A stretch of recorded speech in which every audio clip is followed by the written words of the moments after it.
ଏତିକି ଆସନ୍ତୁ। ମାମୁଁ ଭିତରୁ ବସ। ତୁ ଶିଶୁ ବାଳକୁ ରକ୍ଷା ହେଇଗଲୁ, ତୋ ମାମୁଁର ବି ଇଜ୍ଜତ ବଞ୍ଚିଗଲା। ତୁ ଥାଏ ସେଟା କଣ ହେଲା ମୁଁ ଦେଖେ।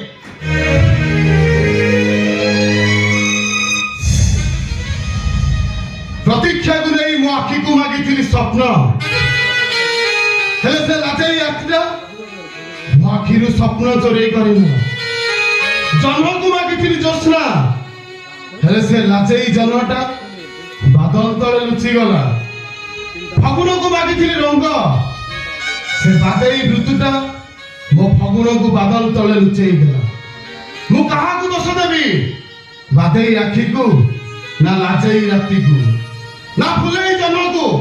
ନା, ସବୁ ଦୋଷ ହଉଛି ମୋ ଭାଗ୍ୟର। ଏ ପ୍ରତୀକ୍ଷା, କାହିଁକି ମୋ ସହିତ ଏମିତି ଖେଳନା ଖେଳି ଚାଲିଗଲ? କାହିଁକି ମୋ ସହିତ ଏମିତି ମିଛରେ ମିଛରେ ଭଲ ପାଉଥିଲ? ମୋ ପାଦରେ ପାଦ ମିଶେଇ ଚାଲିବା ଆଗରୁ କାହିଁକି ରାସ୍ତା ବଦଳେଇ ଦେଲ? ତମେ ଦେଖିବା ଆସ ପ୍ରତୀକ୍ଷା, ତମ ଦେବ ତମକୁ କେମିତି ଭୁଲି ଯାଉଛି। ତମ ପାଇଁ ବନ୍ଧା ହେଇଥିବା ବେଦିରେ ବସି କେମିତି ଅନ୍ୟ କୋଉ ଝିଅକୁ ବାହା ହଉଛି। ତମେ ଦେଖିବ ଆସ ପ୍ରତୀକ୍ଷା, ତମେ ଦେଖିବ ଆସ। ରାତି ଅନେକ ହେଲାଣି। ଆରେ ଉଠ କହୁଛି।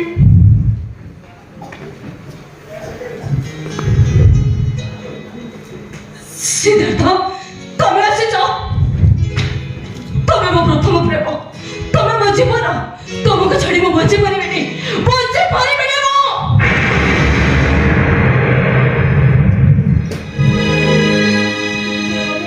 ଆପଣ ସବୁ ଶୁଣିଛି। ନ ସେ ପାଳିଲ, ତମ ମଥାରେ ମୋ ସିନ୍ଦୁର, ତମ ହାତରେ ମୋ ଶଙ୍ଖା। ଏଇଟା ହଉଛି ଆମ ବାସର ଘର। ତମ ଆଗରେ ତମ ସ୍ୱାମୀ ଡକ୍ଟର ଦେବଦାସ ଦାସ, ସ୍ୱାମୀଙ୍କ ଆଗରେ ପୁଣି ବାସର ରାତିରେ। ପୁରୁଣା ପ୍ରେମିକ କଥା ମନେ ପକେଇବା ରିଏଲି ଭେରି ଇଣ୍ଡିସେଣ୍ଟ। ସରି। ନ ସେ ପାଳିଲ, ଆମେ ଦି ଜଣ ଏକ ନିର୍ଦ୍ଦିଷ୍ଟ ବାଟର ବାଟରେ।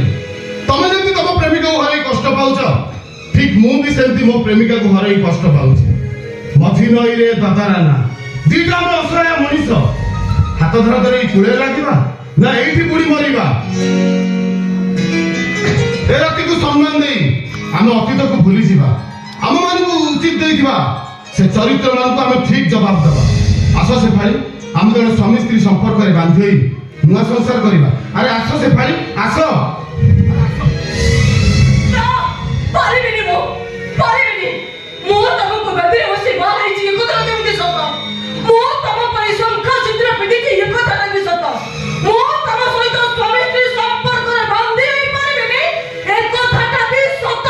ତାହେଲେ ମୋ ବାସ ସେଦିନ ବାସି ହେଇଯିବ, ହେଇଯାଉ, ବାସ ଦୀପଟା ଲିଭିଯିବ, ହେଇଯାଉ, ଖୁସି ସରିଯିବ। ହେଇଯାଉ।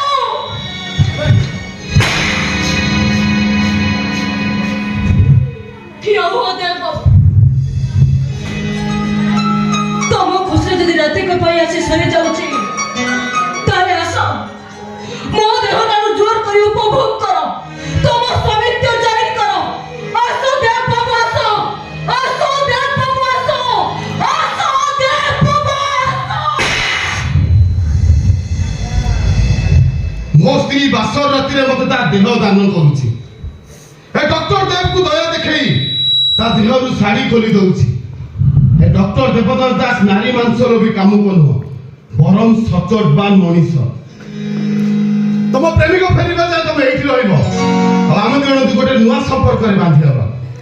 ସେଇଟା ହଉଛି ଭାଇ ଭଉଣୀର ସମ୍ପର୍କ। ଭାଇ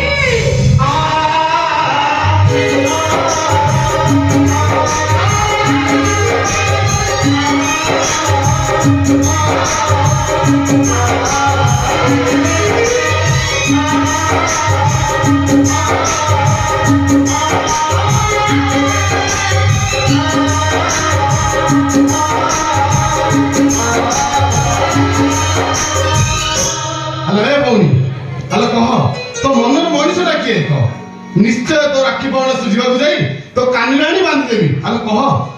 ରାଣୀ ମାଙ୍କ ବଡ ପୁଅ ସିଦ୍ଧାର୍ଥ ରାଜଗୁରୁ। ମୁଁ ତୋର କି କ୍ଷତି କରିଛି ସେ କଥା ମୁଁ ଜାଣିଛି। ଆଲୋ ମା, ମା